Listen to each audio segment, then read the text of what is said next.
Hello students, मैं Jyoti Saxena government MS college Bikaner से। आज मैं आपसे बीए पार्ट थर्ड का सेकंड पेपर भारत में स्थानीय शासन, इस पेपर पर चर्चा करेंगे और ये पेपर मैं आपको पढ़ाऊंगी। थर्ड ईयर में स्टूडेंट्स दो पेपर हैं। पहला पेपर है भारत में तुलनात्मक लोक प्रशासन और दूसरा पेपर है भारत में स्थानीय प्रशासन। भारत में स्थानीय प्रशासन, इस पेपर को समझने के लिए हमें सबसे पहले स्थानीय प्रशासन होता क्या है, एक बेसिक ये शब्द है क्या, हमें इसको जानना ज़रूरी है, तभी हम इस पेपर में आगे चलेंगे।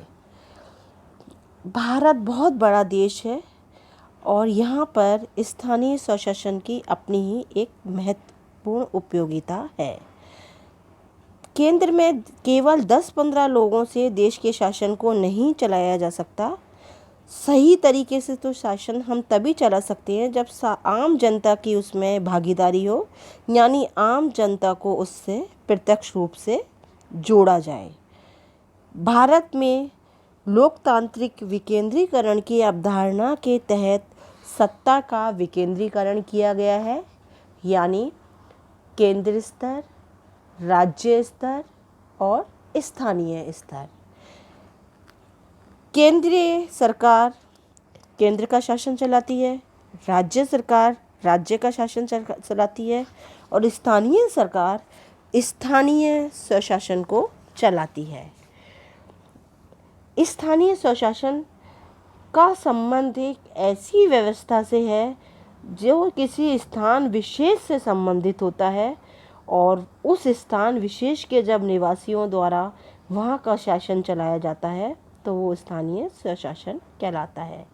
यानी वो सारे कार्य जो आज ग्राम पंचायत, पंचायत समिति, जिला परिषद, नगर पालिका और नगर निगम के द्वारा किए जाते हैं, वो सब स्थानीय स्वशासन के अंदर आते हैं।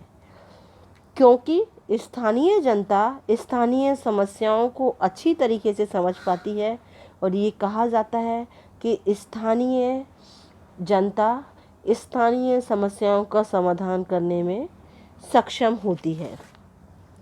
स्थानीय स्वशासन एक बस्ती के लोगों का अपने ही मामलों का प्रबंध है।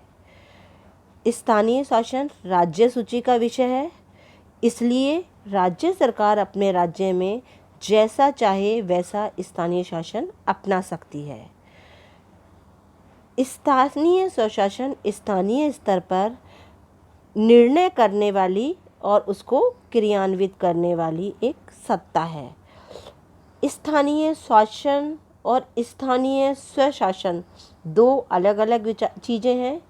स्थानीय शासन हम उसे कहते हैं जब वहाँ का प्रशासन वहाँ की सरकार के द्वारा चलाया जाता है, लेकिन स्थानीय स्वशासन वो तब कहलाता है जब उसमें वहाँ की जनता की भागीदारी सुनिश्चित होती है। भारत एक विशाल देश है, जनता प्रत्यक्ष रूप से शासन के कार्यों में भाग नहीं ले सकती, इसलिए वो निर्वाचन के द्वारा अपने प्रतिनिधियों को चुनती है ताकि वो शासन के क्रियाकलापों में प्रतिनिधि के माध्यम से सक्रिय रूप से भाग ले सके। अलग अलग विद्वानों ने स्थानीय स्वशासन की अलग अलग परिभाषाएं दी हैं।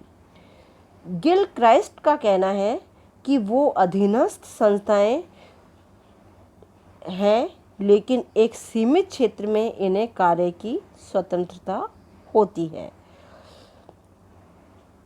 A.D. आशीर्वादम ने कहा है, स्थानीय स्वशासन केंद्र सरकार या राज्य सरकार के अधिनियम के द्वारा निर्मित एक ऐसी प्रशासनिक इकाई है जिसमें नगर या गांव जहां एक क्षेत्र की जनता द्वारा निर्वाचित प्रतिनिधि होते हैं और जो अपने दायित्व क्षेत्र की परिसीमा में प्रदत्त अधिकारों का उपयोग लोक कल्याण के लिए करते हैं।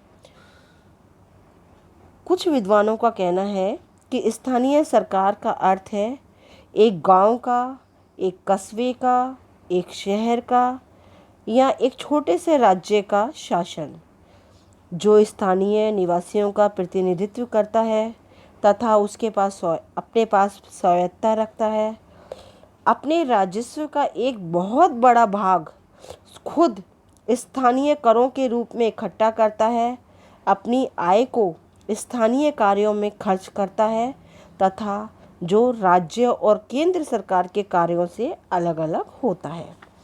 स्थानीय शासन को अलग अलग देशों में अलग अलग नामों से जाना जाता है। जैसे भारत में इसे स्थानीय स्वशासन कहा जाता है, फ्रांस में स्थानीय प्रशासन कहा जाता है, अमेरिका में म्युनिसिपल प्रशासन कहा जाता है, इंग्लैंड में स्थानीय सरकार कहा जाता है। स्थानीय स्वशासन प्रजातंत्र की आधारशिला है, लोकतंत्र की सफलता की एक कुंजी है, क्योंकि स्थानीय समस्याओं का समाधान स्थानीय लोगों के द्वारा या उनके द्वारा निर्वाचित व्यक्तियों के द्वारा किया जाता है। स्थानीय शासन और स्थानीय स्वशासन में कुछ अंतर होते हैं। वो अंतर ये है, स्थानीय शासन राज्य की प्रशासनिक व्यवस्था का एक अंग होता है, लेकिन स्थानीय स्वायत्त शासन राज्य के केवल पर्यवेक्षण में काम करता है, उसका अंग नहीं होता। स्थानीय शासन पर राज्य प्रशासन का पूरा नियंत्रण रहता है और राज्य सरकार इसमें कोई भी परिवर्तन कर सकती है, लेकिन स्थानीय स्वायत्त शासन विधानमंडल के द्वारा निर्धारित सीमा में रहते हुए राज्य इन पर नियंत्रण रखता है और शासकीय आदेश से इनमें परिवर्तन कर सकता है। स्थानीय शासन के कर्मचारी लोक सेवा के सदस्य माने जाते हैं, जबकि स्वायत्त शासन के कर्मचारी लोक सेवक नहीं होते। स्थानीय शासन में सरकार द्वारा बनाए गए नियमों और आदेशों का पालन किया जाता है, लेकिन स्थानीय स्वायत्त शासन में इनको संचालित करने का दायित्व इन संस्थाओं का खुद का होता है और इनके नियम भी वो खुद ही बनाते हैं। स्थानीय प्रशासन में नौकरशाही प्रभावी होती है, लेकिन स्थानीय स्वशासन में नौकरशाही प्रभावी नहीं होती है। स्थानीय शासन में जनप्रतिनिधियों का प्रत्यक्ष प्रभाव नहीं होता, लेकिन स्थानीय स्वशासन में जनप्रतिनिधियों का प्रत्यक्ष प्रभाव थोड़ा बहुत दिखाई देता है। स्थानीय शासन में जनप्रतिनिधि केवल परामर्शदात्री समितियों के माध्यम से भाग लेते हैं, जबकि स्थानीय स्वायत्त शासन में जनप्रतिनिधि पूरी भागीदारी के हकदार होते हैं। स्थानीय शासन में जनता की आवश्यकताओं के प्रति यह उदासीन हो जाता है, लेकिन स्थानीय स्वशासन जनता की आवश्यकता के प्रति जागरूक होता है। स्थानीय स्वशासन ने हम व्यवस्था को या प्रशासन को दो भागों में बांटा, ग्रामीण और शहरी। 73वें संविधान संशोधन जो 24 अप्रैल 1993 में हुआ था, उसने ग्रामीण स्थानीय संस्थाएं, ग्राम पंचायत, पंचायत समिति, जिला परिषद, इनके कार्यों पर प्रकाश डाला है कि कैसे सदस्यों का निर्वाचन होता है, कैसे उनका कार्यकाल होता है, किस प्रकार उनके वित्त की व्यवस्था होती है, उनका किस प्रकार वो अपनी आय और व्यय को खर्च कर सकती है, यानी उनके जो भी ग्रामीण क्षेत्र में कार्य करते हैं उनके संपूर्ण कार्यों का लेखा जोखा 73वें संविधान संशोधन में देखने को